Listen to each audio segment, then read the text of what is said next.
Muy buenas tardes a todos. La Universidad de Playa Ancha les da la más cordial bienvenida y agradece su presencia a todos quienes a esta hora comienzan a conectarse a seguir en línea nuestro primer ciclo de charlas de nutrición clínica organizado por el Departamento Disciplinario de Nutrición, hoy con la presentación de la expositora Alimentación y Entorno y Trastorno, del espectro autista, abordaje desde la nutrición especializada. Saludamos a quienes nos acompañan, a la señora Mirta Crobeto Matassi, decana de la Facultad de Ciencias de la Salud de la Universidad de Playa Ancha, a los integrantes de la línea disciplinar clínica del Departamento de Nutrición de la Universidad de Playa Ancha, a la señora Danay Ahumada Soto, nuestra expositora. La línea disciplinar de nutrición clínica ha gestionado la presente exposición con la finalidad de actualizar tanto a colegas, estudiantes y a otros profesionales que se interesan en el tema de la nutrición clínica a través de profesionales del área de la nutrición y alimentación con vasta experiencia en su quehacer disciplinar. Ahora queremos saber un poco más de ustedes, así que los invitamos a que escriban en el chat, ya que está al costado derecha de la pantalla, que nos digan sus nombres, desde dónde están conectados, y así también que escriban ya las preguntas, dudas o inquietudes que vayan surgiendo a medida que se vaya produciendo la exposición, las cuales van a ser seleccionadas por nuestro equipo y serán expuestas al final de la presentación. También les comento que mantendremos los micrófonos silenciados con el fin de así tener un orden en la presentación. También les comento que esta charla se está transmitiendo en simultáneo por el canal de YouTube del Departamento Disciplinar de Nutrición y por ello también quedará disponible para su posterior revisión. Ahora ya es el momento de presentar a nuestra distinguida invitada, la señora Danay Ahumada Soto, nutricionista, candidata a magíster en epidemiología clínica, diplomada en investigación clínica en nutrición y gastronomía pediátrica, actualmente cursando un diplomado en autismo, docente universitaria de pre y posgrado perteneciente al Departamento de Nutrición de la Universidad de Playa Ancha. Ella nos expondrá acerca de la alimentación y el trastorno del espectro autista, abordaje desde la nutrición especializada. Hola, espero que me estén muy bien, me escuchan bien, ¿cierto? Creo que sí. Sí, te escuchamos. Sí, fantástico.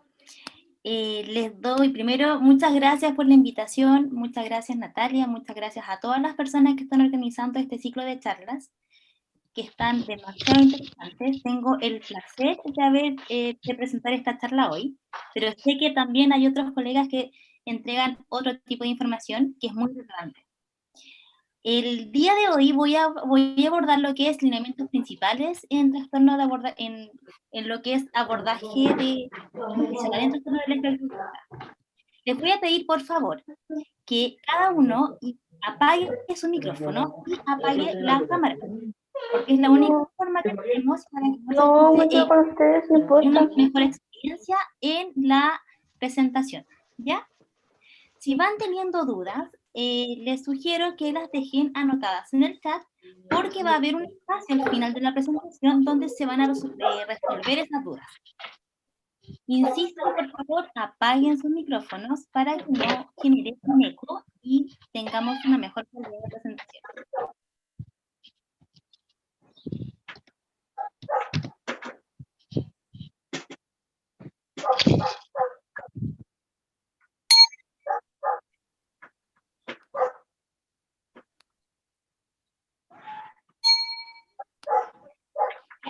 Comenzamos. Vamos a comenzar con qué es lo que es el trastorno del espectro autista. Ahí, tengo un pequeño... Aquí. El trastorno del espectro autista en sí son un grupo de afecciones caracterizadas por algún grado de alteración del comportamiento social, la comunicación y el lenguaje, y un repertorio de intereses y actividades restringido, estereotipado y repetitivo. Existe, ahora se está generando lo que es una conversación bastante interesante de cómo lo llamamos, si lo llamamos trastorno o lo llamamos condición.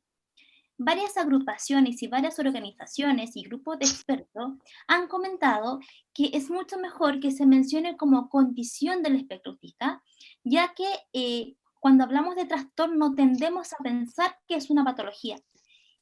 Y el autismo no es una patología, es una condición. La persona tiene autismo, la persona vive en esa condición. No es nada de malo, solamente es algo distinto.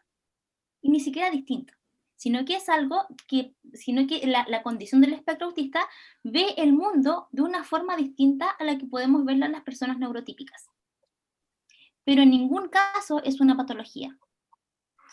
¿Cómo se puede diagnosticar o cuáles son las características principales que se tienen? Son déficits persistentes en comunicación social e interacción social en distintos contextos y además patrones restringidos y repetitivos de conducta, intereses o actividades.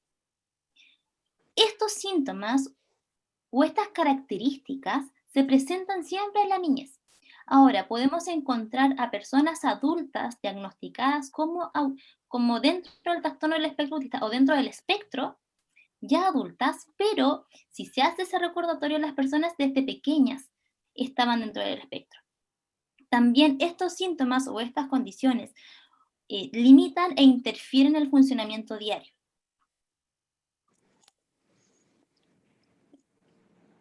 Vamos a abordar un poco el déficit persistente en comunicación social e interacción social.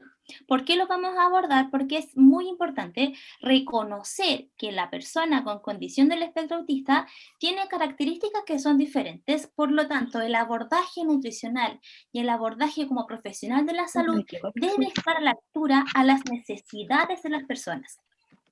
En sí, cuando hablamos de déficit persistentes en comunicación social e interacción social en diferentes contextos, hablamos de un punto 1, que es reciprocidad socioemocional, conversación, atención conjunta, que cuando esté conversando con otro podamos tener un feedback adecuado entre los dos.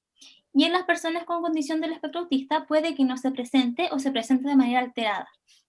Conductas de comunicación no verbal, contacto visual, hay problemas con el contacto visual, lenguaje corporal, expresiones faciales y gestos, y además desarrollo y mantenimiento de relaciones, juego imaginativo, amistades, y lo podemos ver con claridad cuando a veces el juego imaginativo, ¿a quién me refiero? Si nosotros le pasamos a una persona o a un niño, por ejemplo, este lápiz de huesito que tengo acá, este lápiz de huesito yo se lo paso y él o ella puede hacerlo como, aló, sí, es un teléfono, ¿ya? Normalmente uno se los pasa y ellos pueden jugar que es un teléfono, que es un auto de hueso, que es un avión de hueso. En las personas autistas puede que esto no se presente.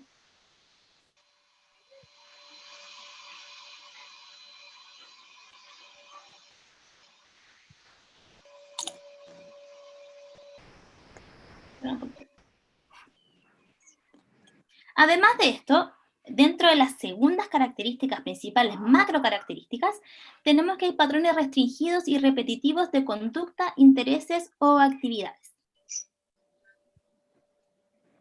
Por ejemplo, lenguaje o uso de objetos de manera repetitiva o estereotipada. Ahí tenemos, por ejemplo, que siempre se utilicen los mismos utensilios de cocina, se utilice el mismo tenedor, la misma cuchara, en el mismo espacio, en el mismo lugar, los mismos juguetes, ordenados de una manera adecuada. Adherencia excesiva a rutinas, rituales o excesiva resistencia al cambio. Y eso puede interferir un poco o puede hacernos un poco más complejo a la hora de atender a estas personas o de abordarlas en sí, porque nosotras las nutricionistas tendemos a modificar hábitos. Y es algo inicial que uno hace, es modificar hábitos. Entonces, tenemos que salir de esa estructura de modificar inmediatamente hábitos y adecuarnos a los hábitos de las personas autistas, ¿ya? Tener en consideración esto. Hiporreactividad de input sensorial o intereses inusuales en aspectos sensoriales del ambiente. Y dentro de este hiporreactividad o input sensorial, en esta clasificación o en esta característica, calza perfecto el problema de la selectividad alimentaria. Pueden haber momentos, y ustedes van a conocer a muchas personas que tienen autismo, que son autistas, que les cuestan aceptar ciertos alimentos, ¿ya? Y les voy a contar un poco mi historia. Yo comencé en este camino de estudiar autismo desde el año 2015, cuando diagnosticaron a mi hijo Cristóbal. Era pequeñito, y me di cuenta que desde los 6 meses él no comía nada. Todo lo que se echaba en la boca lo escupía. Solamente consumía ciertas mamaderas y solamente consumía ciertas leches con la cierta cantidad de leche, con cierta cantidad de chocolate y cierta cantidad de azúcar. Luego de eso, en la alimentación no comía nada más que solamente papilla hasta aproximadamente los 2 años. Y después de eso cambió un poco y empezó a comer otro tipo de alimentos, pero eso se reducía a vienesa, fideos, pollo, puré. Nada más. Cero verduras, cero frutas, cero todo. Y es parte de la condición. Puede existir un interés fijo altamente restrictivo, anormal o intereses inusuales en el aspecto sensoriales del ambiente. Por eso que también van a haber niños o niñas, o adultos en sí, que les van a llamar la atención ciertas cosas. Entonces también ocurre la conducta de pica, de comer papeles, de comerse el pelo en algunos casos, de comer cosas inusuales, porque están explorando ciertos entornos y cómo es el mundo, a través de las manos, a través de la boca.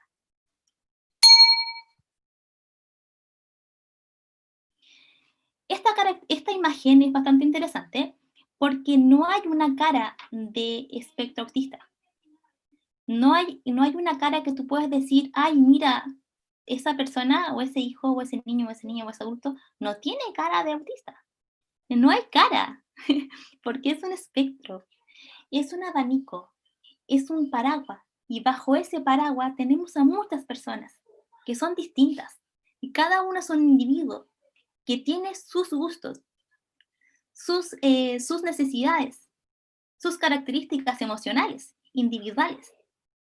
Son personas distintas que tienen autismo, sí, pero que la condición del espectro autista o la condición como tal no nos confunda y no pensemos que son todas las personas iguales.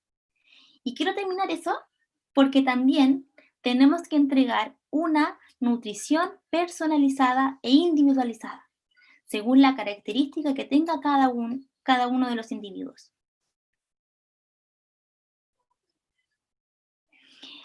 La prevalencia de autismo durante los últimos años ha ido aumentando de forma exponencial. Las causas aún no se saben. Se puede pensar que son causas ambientales, es por los altos niveles hay teorías que hablan sobre altos niveles de metales, también puede ser por el bajo consumo de ácido fólico durante el embarazo. También se ha vinculado con exceso de peso durante el embarazo, que puede aumentar el riesgo. Bebés o niños muy bajos, de peso muy bajo al nacer, o de peso muy, muy alto al nacer, y niños macrosómicos, entre otros. Aún se está evaluando cuál es el origen de esta condición. Lo que podemos sí saber es que se presenta más en niños que en niñas. 1 de cada 68 niñas está diagnosticada, en cambio en niños es 1 cada 42. En Chile no hay datos exactos de prevalencia, pero sí hay estudios que han mencionado que la prevalencia en países desarrollados llega al 1 a 5% dentro del país. Y la prevalencia total durante los últimos años ha aumentado en un 600%. Es por eso que es imprescindible hacer y entender cómo es esta condición. Para poder hacer un pilar, para poder hacer una atención personalizada, tenemos que entender cuáles son las condiciones médicas concomitantes que más se presentan en autismo. De esta forma individualizamos el tratamiento. En condiciones psiquiátricas, pues, se presenta un alto porcentaje de trastorno de déficit de atención con hiperactividad, en un 28.2%. En un 25% podemos ver irritabilidad y agresión, también ansiedad de diferentes formas, discapacidad de un 15 o 65%, dificultades en el aprendizaje académico un 75%, retraso en el habla y el lenguaje un 87%. Entonces no lo podemos medir con la misma vara que las otras personas. porque son distintos, somos todos distintos. De un 25 a un 40% presenta problemas de sueño, de un 42 a un 61% presenta consumo de alimentos restringidos. Consumen muy pocos alimentos. En algunos casos menos de 10. 47% puede presentar síntomas gastrointestinales como vómitos o dolores abdominales. Es interesante considerar que cuando mencionamos o cuando abordamos problemas de sueños más problemas o síntomas gastrointestinales, tienen distinta relación o directa relación a la modificación de microbiota. Y eso altera de por sí la conducta en cualquier persona. En un 12% se presenta una diarrea o un estreñimiento y un 8.6% presenta epilepsia.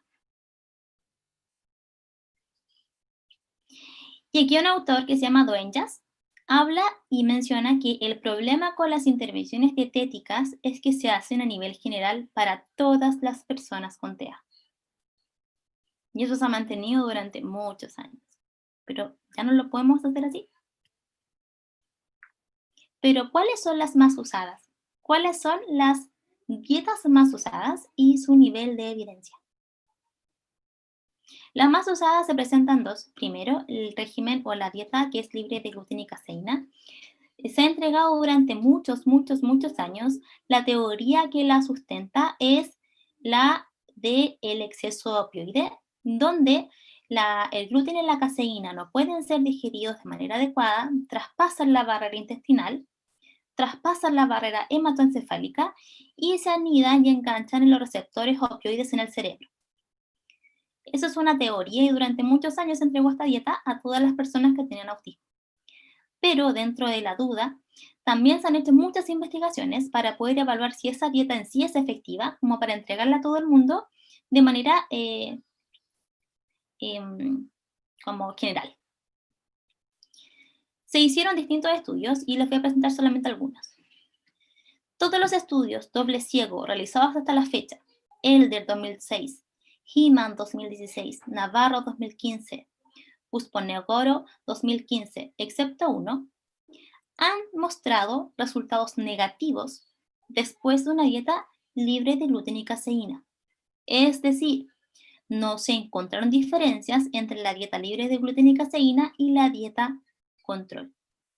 Se han hecho distintos estudios y más de los que les mencioné. De hecho, hay estudios que se han realizado ahora en 2019 y no han presentado ninguna diferencia entre la alimentación normal y una dieta libre de gluten y caseína. Una de las principales dificultades en este tipo de estudio es establecer la intervención dietética, que por un lado está controlada por doble ciego y además que se realiza por un tiempo suficiente. O sea, cuando nosotros hacemos una evaluación de una dieta, va más allá de solamente ver si le funcionó o no le funcionó. Porque una persona, cuando está llevando una alimentación, además de llevar una alimentación en específico, vive una vida, se comunica con otras personas, sigue asistiendo a terapia, sigue consumiendo algunos medicamentos. Puede quizás aumentar la cantidad de alimentos que estaba consumiendo. Quizás desde el momento que está con la dieta, empezó a consumir multivitamínicos que antes no consumía. Todos esos factores pueden mejorar en sí la sintomatología, pero no lo podemos atribuir solamente a uno de los factores. Es por eso que es tan complejo evaluar las dietas libres de gluten y caseína. Y cuando se han evaluado, no ha tenido ninguna diferencia con otro tipo de dietas.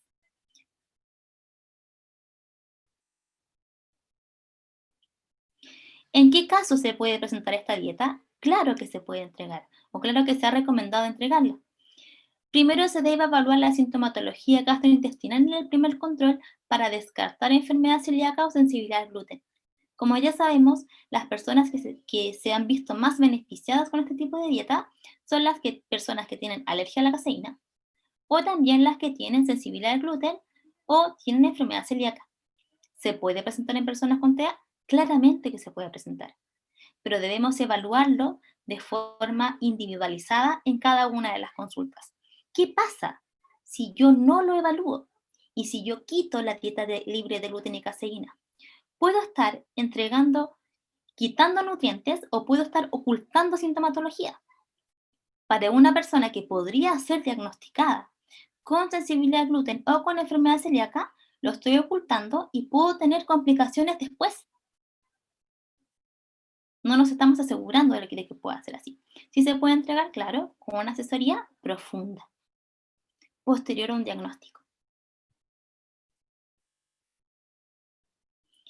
En la primera consulta que debemos buscar, alergia sensible al gluten, y el motivo que se debe buscar, no hay un número claro de prevalencia de alergias. He investigado, he buscado el porcentaje de prevalencia de alergias de enfermedad en sí, o de prevalencia de enfermedad celíaca o de alergia a la caseína en distintos estudios y no he encontrado. Sí hay muchos textos que dicen, se presenta mayor prevalencia de alergias, pero no dicen cuánto, ni tampoco cómo se midió. Es por eso que lo debemos buscar para poder pesquisar o para poder descartar.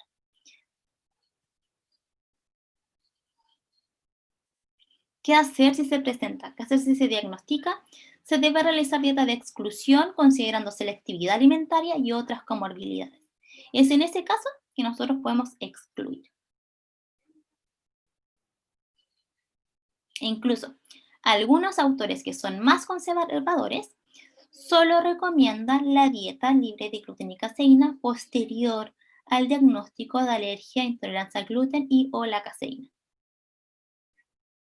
Luego vamos a abordar lo que son las dietas cetogénicas o keto diet en personas con autismo.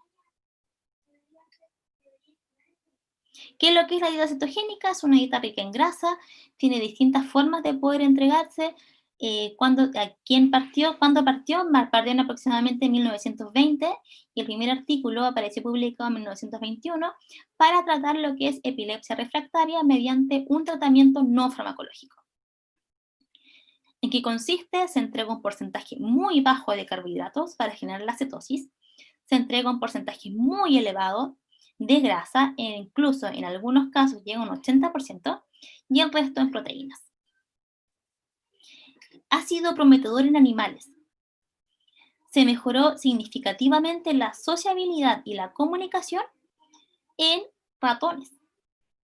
Además, hubo una mejor formación de mielina, el desarrollo de materia blanca y vías de señalización. Este es el ratón, me encanta. Es una cepa BTBR, es un mouse strain. Tiene todas las características de una persona con autismo, pero es un ratoncito.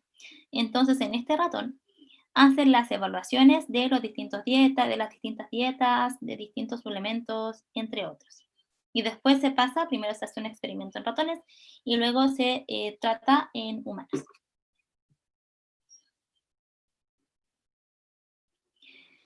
¿Cuáles son las conclusiones o los resultados que se han entregado? Si es un reporte de caso que ha mejorado la función cognitiva y mejora el coeficiente intelectual, pero solamente en una niña de 4 años. Luego, una niña de 9 años también mejoró las frecuencias de convulsiones. ¿A cuándo me refiero que mejoró? No es que el autismo no es una enfermedad, ¿ya? Sino que mejoró en ciertos estándares. Por ejemplo, en comunicación, en habla. Y luego se hizo un ensayo clínico con 30 personas. 7 pacientes no toleraron la alimentación.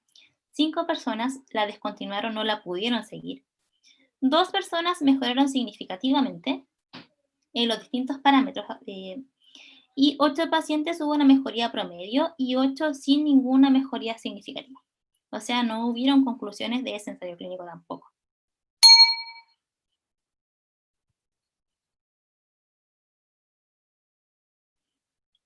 En resumen, con otros estudios más, porque ahora solamente les presento algunos, los estudios de dieta cetogénica en autismo tienen varias limitaciones. Primero, que han sido con pequeños tamaños de muestra, por lo tanto, 30 personas o 5 personas en el mundo que hayan sido beneficiadas con este tipo de dieta, no se puede extrapolar a millones de personas. Existe una dificultad para adherirse a la alimentación cetogénica. hay una discrepancia entre la composición y la duración de la dieta, porque no todas las dietas eran iguales. Y la rigidez conductual en personas TEA impide en algunos casos que lleven una dieta totalmente diferente a la que llevaban antes. Y puede provocar déficits nutricionales. De hecho, en personas que no tenían autismo, sino que eran obesos, en personas con obesidad, se hizo una evaluación de 3 semanas sobre una dieta cetogénica y se dieron cuenta que llevaban unos niveles de micronutrientes muy disminuidos, que se pueden presentar en deficiencias en plasma. Si eso lo extrapolamos a personas pequeñas, a niños, a pacientes pediátricos, claramente que el déficit de nutrientes puede ser mayor. Y además tienen varios riesgos. Aumenta la inflamación, a mayor riesgo de inflamación. Puede empeorar lo que es la función mitocondrial, provoca estreñimiento y además puede provocar reflujo gastroesofágico.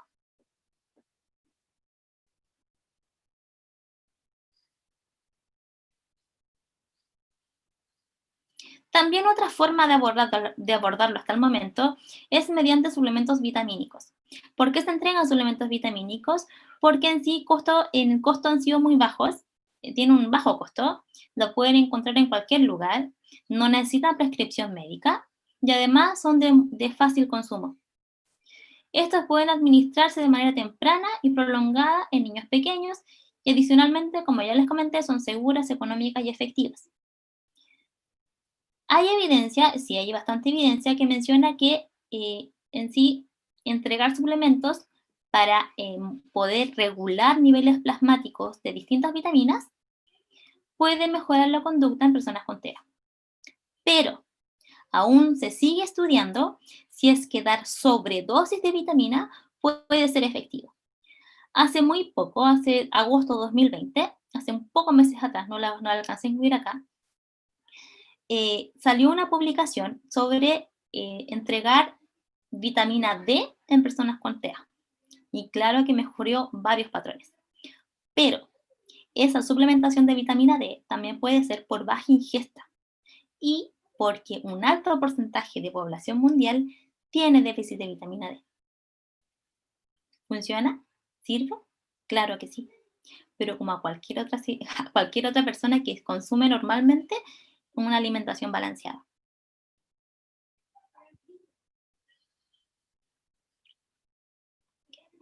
¿Qué ocurre en personas con TEA?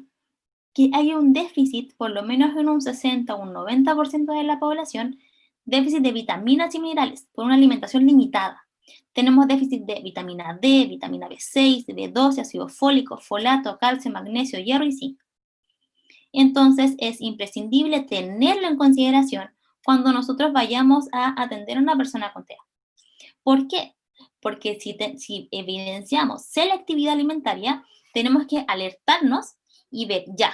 Si existe selectividad alimentaria, lo más probable es que también haya déficit de micronutrientes y de macronutrientes. Los macronutrientes, en teoría, son bastante fáciles de incorporar. Y de hecho, cualquier otra profesional de la salud hasta ahora lo está recomendando.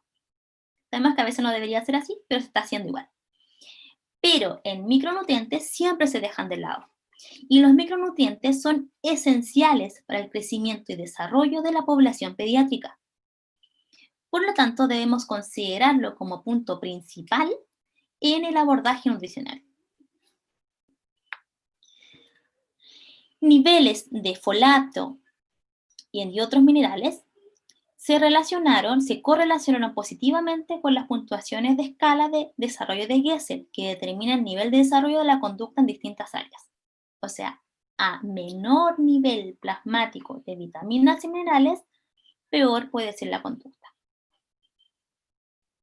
Y si se fijan, no estoy hablando de macronutrientes, estoy hablando de vitaminas y minerales. Ahí mostré solamente, estos son ejemplos, ¿ya? Cuando estamos en presencia de una persona con TEA, normalmente que está aquí, el sabor, como ya les hablé de selectividad, el sabor no es muy aceptado. No les gusta, es muy fuerte, un sabor a hierba que les desagrada. El suplemento de omega 3, si ustedes ven un déficit de omega 3, se vería bastante interesante, puedo recomendarlo. Y esta, no tengo nada con la marca, pero este aceite de pescado no huele. No huele y es en gotas, entonces es mucho más fácil el consumo. Y este que está aquí también es bastante bueno en vitaminas y minerales, es masticable, pero solamente para ciertas personas que aceptan los sabores dulces, porque hay quienes no los aceptan y no aceptan mascar nada de la boca. Así que siempre hay que tener consideración. eh, Como algo personal, yo sí aconsejaría hacer una anamnesis alimentaria profunda y recomendar suplementación en los casos que sean necesarios. Mientras tanto, se realiza en paralelo la reincorporación alimentaria. Probióticos también es un área que se está abordando últimamente, pero de manera profunda. Esto tiene relación con el eje intestino-cerebro. Si nosotros podemos modificar el intestino, también podemos modificar en ciertos casos las conductas. Eh, Hace pocos meses salió una publicación que, bueno, poco más de tiempo, pero se reforzó hace pocos meses, que aproximadamente 70% de la serotonina era secretada en el intestino como tal. Por lo tanto, cuando tenemos un intestino dañado, el intestino o la microbiota se puede dañar por falta de sueño, por estrés, por mala alimentación, entre otros. Cuando tenemos una microbiota dañada, lo que provoca es una alteración en la conducta. Entonces los probióticos aún se están estudiando, que pueden ser un componente efectivo para el abordaje nutricional en TEA. ¿Qué es lo que son los probióticos? Son microorganismos vivos que cuando se administran en cantidades adecuadas pueden conferir un beneficio de salud al huésped. Una de las cosas que siempre me preguntan es si la kombucha puede servir. No, porque igual tiene cierto porcentaje de alcohol. Entonces no sería como algo correcto de poder entregar. Se habla de cepas adecuadas. Después les voy a mostrar las cepas que se pueden recomendar, ¿ya? Son cepas adecuadas.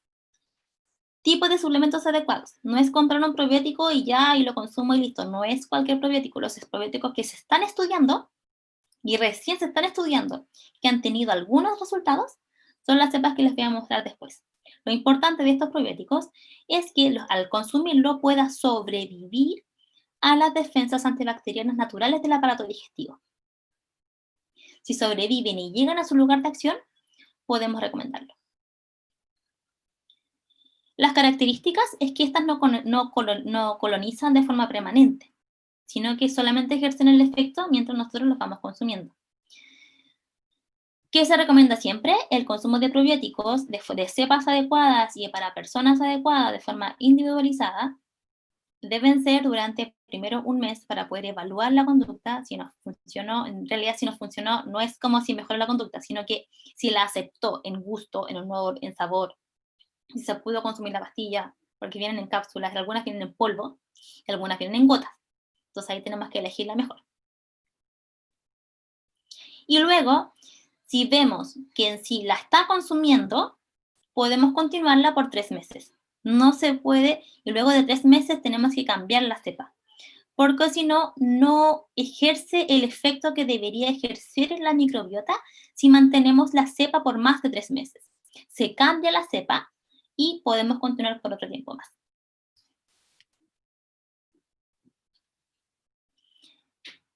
¿Cuáles son los beneficios? Se han visto muchos beneficios, que ayuda a mantener la integridad del revestimiento intestinal, equilibra el pH en el cuerpo, actúa como antibiótico, regula la inmunidad y controla la inflamación. Y es bastante interesante, yo he quedado enamorada durante los últimos meses con los probióticos, porque siempre se utilizan en paralelo a otros medicamentos, porque en sí los otros medicamentos tienden a solucionarnos ciertas partes, o si tienden, por ejemplo, a mejorar el sueño, a mejorar los problemas gástricos, pero empeoran la microbiota.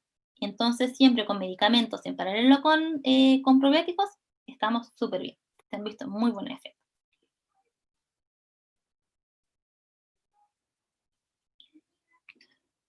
¿Cuáles son las implicaciones clínicas o ventajas?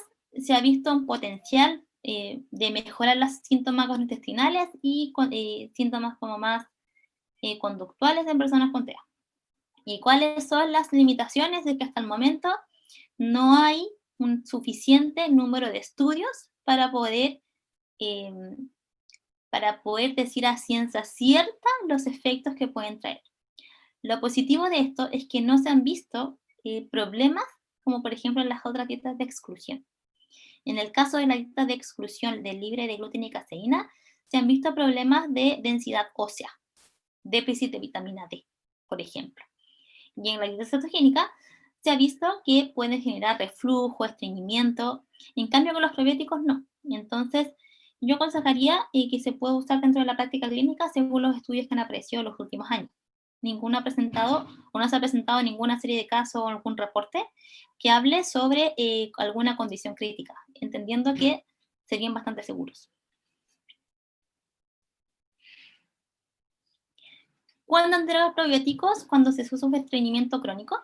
Las cepas adecuadas para estreñimiento crónico serían Bifidobacterium lactis, Bifidobacterium lactis BB12, Lactobacillus casei shirota, Reuteri DSM, 19738. Ojo, porque normalmente cuando nosotros compramos probióticos, no vienen con el número de la cepa, de la familia Lactobacillus, pero no nos sirve.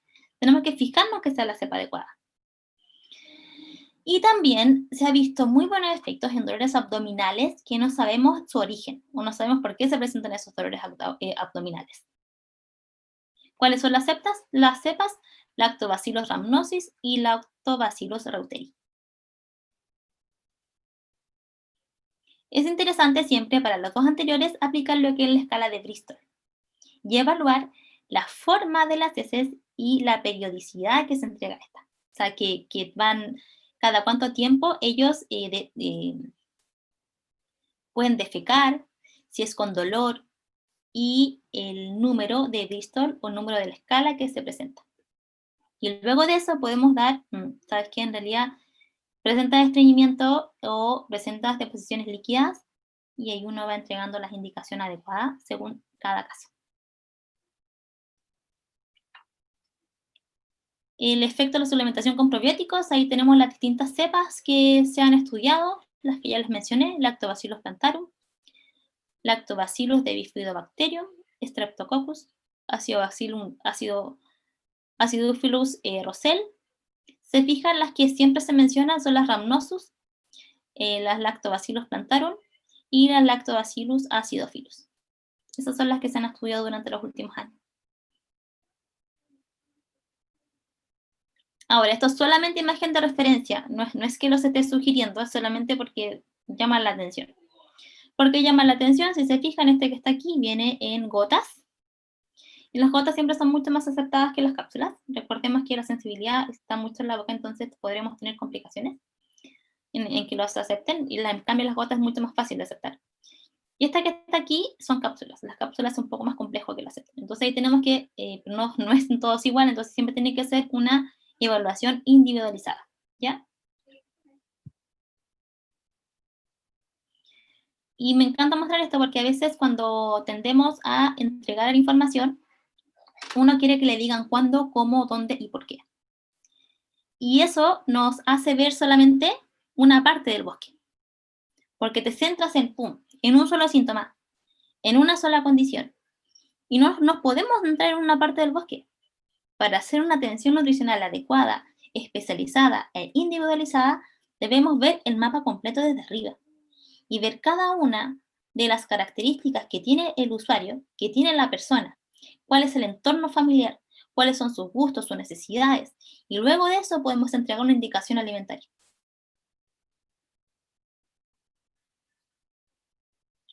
Aquí voy a hablar un poco sobre el perfil sensorial. De esto normalmente lo abordan bastante bien, de hecho es su trabajo, los terapeutas ocupacionales y los fonoaudiólogos, pero es muy interesante que lo sepamos como nutricionistas, no para intervenirlos, sino que para poder comprender por qué las personas tienen una alta hiperselectividad. El sistema sensorial, todos tenemos sistema sensorial, tenemos sensores en varias partes del cuerpo. ¿Qué es lo que sucede? Llega el estímulo al receptor sensorial, y esa información sensorial se traslada al sistema nervioso central, como cuando yo veo esto, por ejemplo, veo nuevamente, esto que está acá. Recibo un estímulo, lo veo, o puede ser aire, puede ser ruido. Llega, se traspasa al sistema nervioso central, llega ya y el sistema nervioso central lo coteja y evalúa la información sensorial y la organiza en funciones perceptuales complejas. ¿Qué es lo que quiere decir eso? que yo instintivamente logro poder evaluar un color, un olor, una textura, sin ningún problema. Pero las personas con TEA, en una gran mayoría, tienen problemas en el perfil sensorial. Y eso complica lo que es la alimentación, porque no entendemos de qué se trata. La persona con TEA no es que sea mañosa, no es mañosa, solo que no entiende las señales que le emite el alimento. Porque su cerebro, su sistema nervioso central, no logra adecuarlo, no logra entenderlo, de qué se trata esa palta que me estás entregando, no la reconozco como palta, me genera algo extraño. No saben a qué punto mirar. Es por eso que en ningún caso podemos decir que las personas con TEA son mañosas, porque no son mañosas, tienen un problema de integración sensorial. Y la forma de abordarlo es en paralelo a un terapeuta ocupacional o a un fonoaudiólogo que se dedica a esta área, pero quienes encabezan normalmente esto son los terapeutas ocupacionales. Y aquí debe existir un trabajo en conjunto para que ellos mejoren la parte sensorial. Mejorando la parte sensorial, nosotros podemos mejorar la alimentación. Ahora, es algo así. Imagínense que ustedes están viendo esta imagen que está acá. Así ven los alimentos de una persona con TEA. No es de forma literal, pero no logra codificar qué son. Si es una dona, si es un maní, si es un auto, no se logra codificar. Aquí está súper claro y yo lo veo y puedo entender, se ve bien, se ve dulce, se ve rico, pero aquí no me entrega ningún mensaje. Eso sucede con la alimentación. La alimentación no entrega ningún mensaje. O el mensaje que entrega es totalmente agresivo, porque no lo entiendo. Entendiendo eso, debemos adecuar la alimentación a las personas con TEA. Y aquí viene lo que es la reincorporación alimentaria. ¿Por qué se hace una reincorporación alimentaria? Se hace para que en algún momento dejemos de consumir suplementos, porque recordando que los suplementos las vitaminas y minerales son básicas para el crecimiento y desarrollo de todo el cuerpo. Con vitaminas y minerales nosotros crecemos, funcionan nuestras hormonas, funciona nuestro cerebro, funciona todo. Cuando no consumimos suplementos de vitaminas y minerales, o cuando no consumimos vitaminas y minerales mediante la alimentación, no logramos tener un crecimiento y desarrollo normal. Y no estoy hablando solamente de talla, sino que también de conductas, de función cerebral, de función neuronal, porque no están recibiendo los nutrientes adecuados. Y es desde ahí que debemos hacer la reincorporación alimentaria. No puede ser cualquier alimento. Debemos hacer una evaluación de cuáles son los alimentos urgentes que se deberían incorporar. Y desde ese punto, poder realizar una modificación en olor, color, sabor, textura, para que la persona con TEA la pueda aceptar.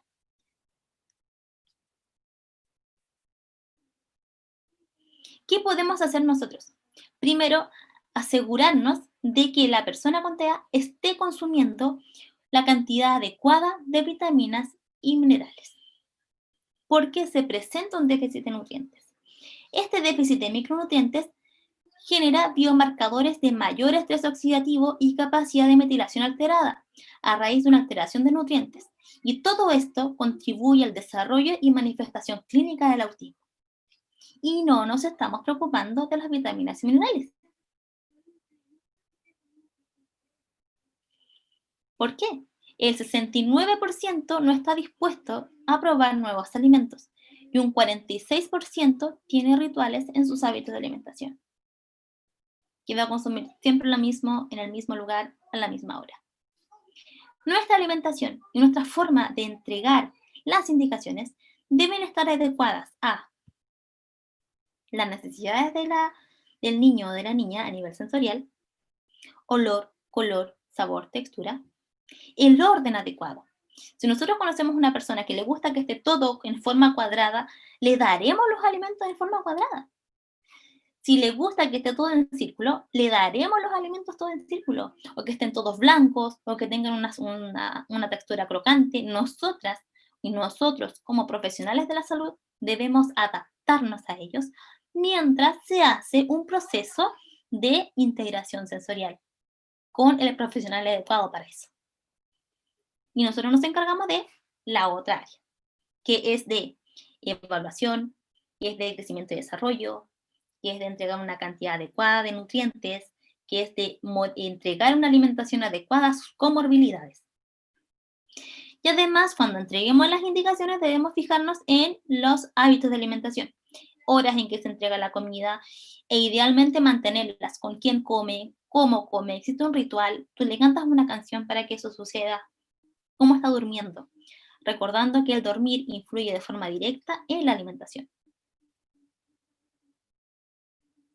Entonces, como sugerencia de intervención nutricional, sugiero priorizar los alimentos, priorizar alimentos y apoyar la reincorporación alimentaria. Priorizar alimentos que sean más importantes de introducir a corto plazo, que contengan una mayor cantidad de vitaminas y minerales. Y si es necesario, o si hay un déficit de macronutrientes, también debemos separar esos macronutrientes y poder priorizar los alimentos porque no se pueden entregar todos de una. Y cuando los prioricemos, le hacemos una modificación sensorial para que se adapte al niño o a la niña o a la persona. Luego de eso, identificar patologías concomitantes. Y al final, después de tener el punto 1 y el punto 2 adecuado, podemos recién hacer una planificación alimentaria personalizada. Hay muchos cuestionamientos. Si se elimina el azúcar y los alimentos no orgánicos, ¿qué pasa si la familia sigue una dieta de exclusión sin necesidad? ¿Qué hago? En realidad, nosotras y nosotros somos encargados de apoyar el proceso, de apoyar, de educar, no de obligar. Si vemos que una familia necesita una atención y nos pide una indicación adecuada, debemos ajustarnos a eso siempre y cuando le comentemos los pros y los contras que esto puede tener. Pero las profesionales que debemos ajustarnos somos nosotras. ¿Por qué? Porque normalmente los cuidadores tienen una carga consigo. No son cualquier persona. Los cuidadores no es como, no importa, señor o señor, usted tiene que hacer esta indicación y listo. Se sabe sobre la noticia del diagnóstico.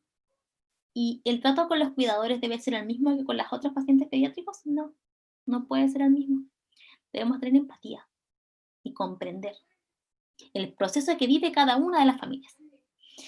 Se ha visto que este proceso es muy similar a un duelo, pero no es un duelo y algo catastrófico, sino es un duelo del niño o la niña que esperaban tener y que es totalmente distinto a lo que esperaban.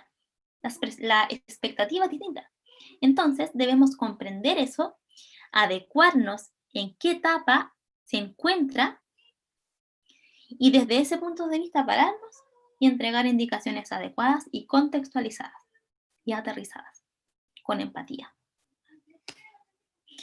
Y aquí es muy importante, quiero quedarme en la parte de negociación, búsqueda de tratamientos no convencionales o alternativos. Y en esta parte, varias familias se quedan acá buscando que en algún momento esto se cambie. Entonces, muchas veces aquí mismo se siguen dietas que no son adecuadas, dietas muy restrictivas, se les entregan hasta en algunos casos tóxicas. En cambio, cuando llegan a la etapa de aceptación que llegan algunas familias, ahí desde ese momento podemos reorganizarnos y entregar indicaciones según lo que ellos requieran. Pero no podemos juzgar, no podemos obligar, debemos comprender y acompañar. Entonces, cuando hablamos de reincorporación alimentaria, también hablamos de acercamiento e incorporación. Si nosotros queremos que la persona coma más, debemos acercar los alimentos. Si ustedes pensaban que esto era llegar y hacer una intervención nutricional y querer dar dietas, no, es muy complejo. Se llama algo 32 pasos para comer. Entonces, nosotros tenemos que entender que una persona, cuando le hagamos la reincorporación de alimentos, no va a comer al momento uno. No va a ser, a ver, hoy vamos a comer brócoli. Una vez le muestra el brócoli, 2 veces le muestra el brócoli. No le gusta el brócoli. No, eso no puede ser. Debemos entender que para la reincorporación alimentaria, Las personas primero deben tolerar el alimento dentro del mismo espacio. Luego de eso pueden interactuar con el alimento. Puedes interactuar mediante otro alimento que lo toque o mediante nuevamente mi hueso, mediante no sé, una bombilla o algo así que toque el alimento, está interactuando. Y eso también es un paso, también es un avance. Olerlo, que lo lleve a la nariz. Súper bien. Puede que no lo coma, y me ha pasado que me han dicho, Danay, el niño no come, pero sí lo huele y después lo bota. Súper bien, hemos avanzado muchísimo. Tocar con las manos, tocar con el cuerpo, con los pies, pisar la comida, tirar la comida, también funciona. Probar. Y al final, comer.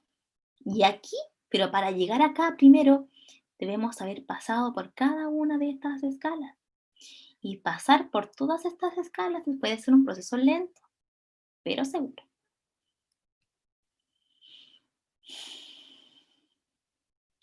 Y cuando hablamos de acercar y que yo les digo que pisen los alimentos, se han visto, por ejemplo, programas de alimentación saludable con interacción alimentaria con diferentes modalidades sensoriales. En este caso, se colocaron a niños de jardín a jugar con comida, a jugar con frutas, con verduras, con muchas cosas. Solamente jugando durante un mes entero. Y después, cuando se las ofrecieron para comer, a todos la comieron. No hubo ningún caso que no la comieran, porque ya se acercaron a la comida. Y ahí está también cómo podemos acercar, modificando texturas, en las frutas y verduras. Y luego viene la etapa de incorporación. Cómo podemos incorporar los alimentos, poco a poco. Entonces, la reincorporación alimentaria, tenemos que adaptarla según color, sabor, textura, olor, adecuarnos a la rutina de las personas, seguir los pasos, que es incorporar los alimentos de forma paulatina, tener una rutina de alimentos, ofrecer pequeñas porciones de alimentos por vez y ofrecer alimentos nuevos junto con alimentos que han ido a la grada de consumir. Otra pregunta que siempre me hacen dentro del desarrollo de la nutrición es que si necesitan hacer curvas distintas. No, no hay curvas diferentes. Nosotros evaluamos a las personas con TEA con la misma curva, porque no hay ninguna diferencia en el desarrollo. No hay, son lo mismo. También es bastante interesante poder utilizar pictogramas dentro de la consulta, porque así podemos anticipar a las personas con TEA y bajamos un poco la ansiedad. Entonces, le anticipamos lo que vamos a hacer con palabras sencillas, concretas. Y, por ejemplo, sube a la pesa, baja de la pesa, primero se lo mostramos, se lo anticipamos con pictogramas, y así lo puede preprocesar y luego aplicar. Sí o sí la intervención nutricional es importante, pero va más allá del peso, ¿ya? Ojalá les haya quedado claro, porque normalmente nos derivan a nutricionistas solamente cuando ven con obesidad. Nadie se preocupa de la hiponutrición que están recibiendo. En sí, la población con TEA no se caracteriza con un patrón de crecimiento diferente, pero sí podemos ver que un 46% en estudios que se aplica aproximadamente en 2016, se evidenció 46% con obesidad y 9.7% con peso insuficiente. Pero cuando se hicieron estudios de vitaminas plasmáticas, se dieron cuenta que estaban la mayoría bajas. Después de analizar y después de evaluar de forma significativa a las personas, ¿qué debo hacer? Evaluar la ingesta, evaluar cuáles son los alimentos que comen, evaluar sus hábitos de alimentación, evaluar la sintomatología y evaluar las patologías concomitantes. Todo esto tributa a una alimentación personalizada. Por lo tanto, a mi parecer, debemos aplicar lo que es la salud basada en la evidencia. La salud basada en la evidencia no significa solamente leer artículos. Tiene relación con leer artículos, criticarlos seriamente. Luego de eso, interiorizarlos, mezclarlos junto a nuestra experiencia profesional y además sumar las necesidades y características individuales y gustos de nuestros usuarios. Desde ahí nace lo que es la salud basada en la evidencia o la nutrición basada en la evidencia. No es solo experiencia, no es solo leer artículos, sino es un trío bastante interesante. También hacer un diálogo con la familia y el equipo y siempre entregar alimentos adaptados a los sentidos y adecuados para el crecimiento y desarrollo. Y observar, observar, mirar, evaluar, escuchar. Y muchas gracias. No sé si tienen dudas, consultas, preguntas. Bueno, primero que todo agradecemos ya la excelente exposición que nos ha brindado Danay, por tu pasión que pones cada vez que nos explicas en relación a este tema, ya por tu entrega tanto de experiencia personal como profesional y la forma tan clara y precisa que tienes para poder entregarnos todo este material. Ahora vamos a dar paso a las preguntas que nos han hecho llegar a través de los diferentes canales de chat. Lo primero que tenemos acá es, ¿hay algún nutriente que pueda favorecer los síntomas del SEA, por ejemplo, el omega 3? Sí se han visto estudios que lo han favorecido en los casos que se encuentran disminuidos. Recordar que muchos de estos nutrientes se encuentran disminuidos. Si hacemos una anamnesis alimentaria y en las personas que he estudiado y en los distintos estudios que he realizado, que aún no se le ha publicado porque aún lo sigo trabajando, la mayoría tiene o no consume pescados ni fuentes de omega 3. Entonces sí vamos a ver beneficios. Sí o sí vamos a ver beneficios. Ahora, no se ha visto con claridad cuánto es la dosis de omega 3 que se puede entregar. Y aún se está estudiando, no hay estudios como que nos digan cuánto exactamente es. Gracias. Otra pregunta que nos hicieron llegar es si existe algún estudio donde relacione TEA con alergias alimentarias. No, como lo mencioné hasta el momento, estudios de calidad, como de calidad, no revisiones narrativas, sino que estudios de calidad, que sean, por ejemplo, un estudio de corte transversal bien diseñado para poder evaluar prevalencia, no han estado. Entonces, quizás sería como algo bastante interesante que sí se ha visto, no es como que sea algo oculto, que se pueda hacer un catastro de esto, que los inmunólogos, los pediatras o las personas que están detectando o diagnosticando alergias se pueda hacer una diferenciación de cómo está la prevalencia en TEA. Pero no hay un estudio de calidad que se haya publicado.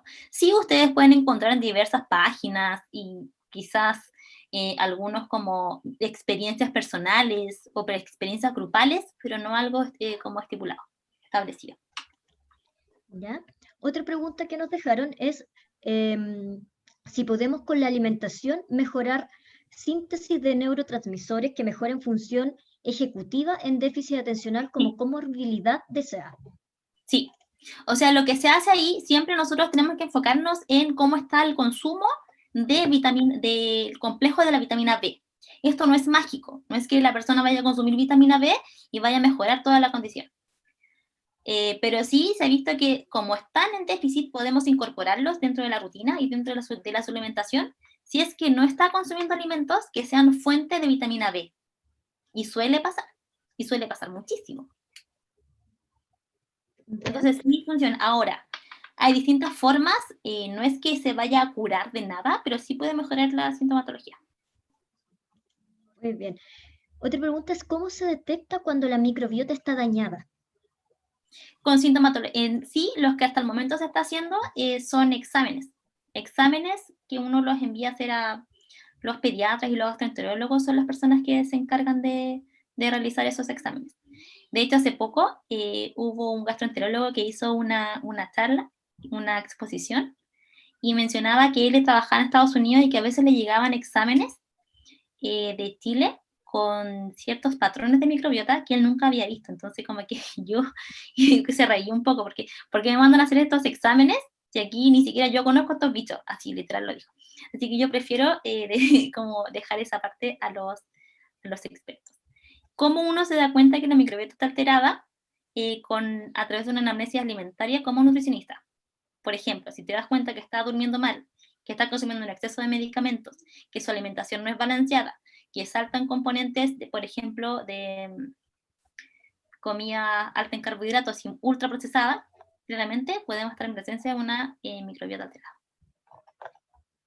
¿Ya? ¿Tiene efectos secundarios o contrarios el consumo de probióticos? El único efecto que se ha evaluado durante el último tiempo como reporte ha sido que en algunos casos se han presentado diarreas. Nada más que eso. Entonces hay que tener cuidado en sí en la dosis. Y es por eso que siempre uno la debe indicar como profesional e ir evaluando. Ya, mira, justo viene relacionado con la pregunta siguiente que dice, ¿cuál es la dosis recomendada de probióticos? La dosis recomendada de probióticos no te lo puedo decir así como a ciencia cierta, porque lo tengo en una hojita. Entonces, voy a mandar los estudios. Mira, Sí, ahí ella propone si es aquí 10 está es mi a correo. 8. ¿Mm? Ahí habían propuesto si es que la recomendación era de 10 es a 8 Mira, prefiero o 10 mandarle elevado a 8. lo que pasa es que no todas las cepas se dan en la misma dosis, ¿ya? Entonces, si quieren la información más concreta, me pueden escribir al correo que está ahí y yo se las puedo enviar. Ya. ¿Los probióticos como el 1 funcionan de la misma forma? No, en ningún caso. En ningún caso, porque además tienen añadidas azúcares simples y otros componentes que no son beneficiosos. Además, los probióticos, para poder mantenerse vivos, necesitan tener una constante en temperatura. Entonces, cuando nosotros tenemos los vivos, o sea, no sé, los chamitos, los que venden en el súper, tú ya los sacaste del súper y se te olvidó en el auto y pasaste mucho tiempo y los probióticos ya murieron. O sea, en tu casa quizás tiene olor a probióticos, pero así como de forma de pan, ¿no? Ya se murieron. Ya. Mira, acá hay otra consulta que dice, he visto mucha cándida intestinal en estos niños. ¿Qué has visto tú en tu práctica clínica? ¿Cómo evaluaron cándida intestinal? Buena pregunta. A ver si es que la persona que lo expresó puede responder, porque no puso cómo lo evaluaron. ¿Ya? Acá hay otras preguntas, dice, mi hijo tiene 7 años y come fideos, arroz y puré y nada más. La pediatra le dio Pediasure, pero ¿hasta qué edad se lo puedo dar? No, o sea, a nutricionista. El Pediasure solamente nos va a ayudar durante un periodo de tiempo y no es suficiente, ¿ya? Y no es suficiente, reemplaza una comida sí, pero no va a entregar la dosis necesaria de vitaminas y minerales que el niño necesita. Necesita sí o sí, el Pediasure es algo temporal, pero para que pueda comer más alimentos, de un día para otro no los va a comer. Necesita mejorar el tema sensorial, siempre acompañado con un terapeuta y un nutricionista, y se puede mejorar como el aporte. Ahora, el Pediasure es porque está bajo de peso, si está bajo de peso, durante un tiempo adecuado, meses, con suerte. Pero eso solamente es como tapar el sol con un dedo, es como que les duele la cabeza y uno tome aspirina, pero en realidad uno sabe que hay un problema más profundo. Ese es el problema que tenemos que trabajar. Ahora, si solamente consume alimentos blancos, habría que modificar la textura, por ejemplo, dar proteínas en forma de clara de huevo,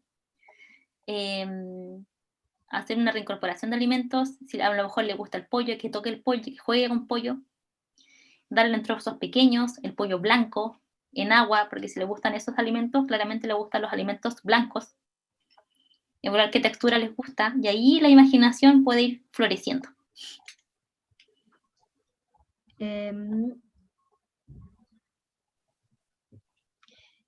Ahora, en relación a la pregunta anterior, como ¿Ya? con Cándida, lo pregunté cómo se van a evaluar porque yo no he recibido derivaciones por Cándida. Ahora, lo que sí se hace en esos casos, siempre se recomienda como la modificación de la alimentación e incorporación de microbiota para que la microbiota esté mucho mejor. Incorporación de probióticos y cómo mejoramos la alimentación, alimentos con probióticos saludables, pero ahí chocamos con lo que yo le debería entregar para modificar y lo que la persona me acepta, porque entre el yo quiero y la otra persona lo acepta, tenemos dos alimentos en común. Ya, acá dice, en tu experiencia, ¿cuál es la mejoría en cuanto a la incorporación de variedad de alimentos? Depende de cada caso. De cada caso, ¿sabes por qué? Porque, influyen muchas cosas. Tengo usuarios que han mejorado la incorporación de alimentos en un mes, como hay quienes que lo han mejorado en 6 meses. Va mucho en los trabajos que se realicen, en el apoyo que hay con el terapeuta. Lo que sí se ha visto a nivel nutricional es, no sé si decirlo, Pero bueno, lo que sí se ha visto a nivel nutricional son mejoras en otros componentes, en la atención, en la incorporación de las actividades, porque mejoran los nutrientes, cosas que antes no recibían, ahora sí están recibiendo. Mejoran las deposiciones, la forma, el tiempo, los hábitos de sueño, muchas cosas, con la alimentación personalizada. Pero aproximadamente es eso, no hay un tiempo adecuado, porque todas las personas son distintas, porque hay distintos niveles, hay distintas formas, distintos entornos. A quienes más le ha servido, a quienes más han avanzado rápidamente, son a las familias que están totalmente pendientes de la persona. O sea, tienen sus rutinas, sus rituales, salen al parque, juegan con barro, juegan en la tina, se manchan con témpera, pero todos los días hay actividades sensoriales. Y esos han avanzado muy rápido, pero va a depender de cada familia. Ya, mira, acá hay otra pregunta muy interesante.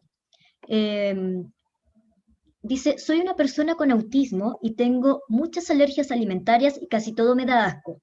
No me gusta la textura o aroma de las cosas, por lo que siempre estoy enferma. Solo como pan, fideos con salsa, tomate y enchuf. No era una pregunta, es un comentario. Ya, yo atiendo a personas así, adultas que tienen autismo, y es conversar y ver, y uno evalúa cuáles son las texturas que se adecuan a tu perfil de alimentos. Uno hace un perfil alimentario, y dependiendo del perfil alimentario, uno hace la reincorporación alimentaria, y se van dejando tareas para que puedas reincorporar los alimentos poco a poco, según los alimentos que se pueden consumir. Me imagino que le debe provocar mucho estrés, mucha angustia. Ya, mira, acá me preguntan, ¿con qué plan de alimentación los probióticos tienen un efecto positivo mayor? ¿Cuál es la dietoterapia que a usted ha tenido mejores resultados? ¿Cetogénica, libre de gluten, caseína? Individualizada, siempre individualizada. Si tengo una persona que come 10 alimentos, no le puedo hacer algo, lo que hago es mezclar, lo que hago es modificar alimentos, todo debe ser individualizado. A veces lo que queremos como estudiantes o como profesionales o como que nos den las cosas así, ya, dime cómo hacer esto, cuándo hacerlo. Y no es así, no puede funcionar así para todos, y menos en TEA. Entonces, a mí lo que más me ha funcionado es una reincorporación adecuada de alimentos, es bajar la ansiedad entregando opciones alimentarias que la persona pueda consumir. Y en esas opciones alimentarias, por ejemplo, hay personas que no comen ningún carbohidrato, pero solamente el único carbohidrato que comen es papa frita. ¿Cómo le vas a sacar la papa frita? Entonces hay que evaluar y hacer preguntas ya, un listado, a ver, ¿cómo podemos mejorar la ingesta? ¿Le gustaría, por ejemplo, si incorporamos, en vez, además de papas fritas, incorporamos algo más que sea crujiente? Y si incorporamos, por ejemplo, betarragas, pero que sean deshidratadas, que hagan crunch, que suenen, o si incorporamos otro carbohidrato de otra manera, y si hacemos un pastel de fideos. Y ahí uno tiene que ir adecuándose. Desde ahí se basa la dietoterapia. Modificación de olor, color, sabor, textura, adecuación en enfermedades concomitantes y mejora de microbiota. Súper. Mira, ¿has usado glutamina para restaurar enterocito? No, nada. No he llegado tan allá, tendría que estudiarlo en profundidad porque últimamente no he escuchado ningún estudio que me diga efectos como beneficiosos claros. Pero eso no significa que no funcione. Tengo que estudiarlo en profundidad para recién poder recomendarlo. Y por último, nos consulta si después nos podrías compartir la bibliografía de la tabla que mostró sobre probióticos. Escríbenme, por favor, a mi correo, porque es un artículo. ¿Ya? Así ya que me envió el correo y yo se la... Muy bien.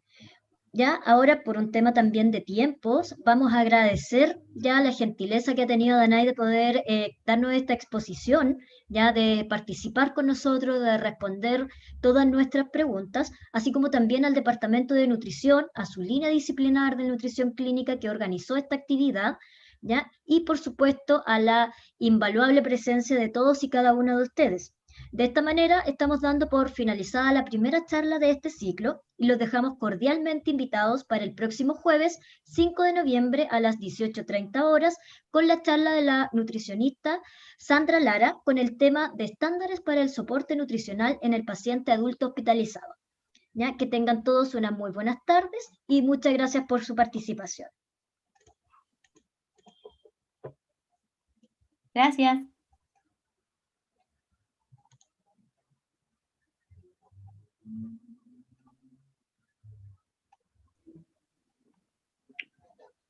Adiós. Adiós. Muchas gracias.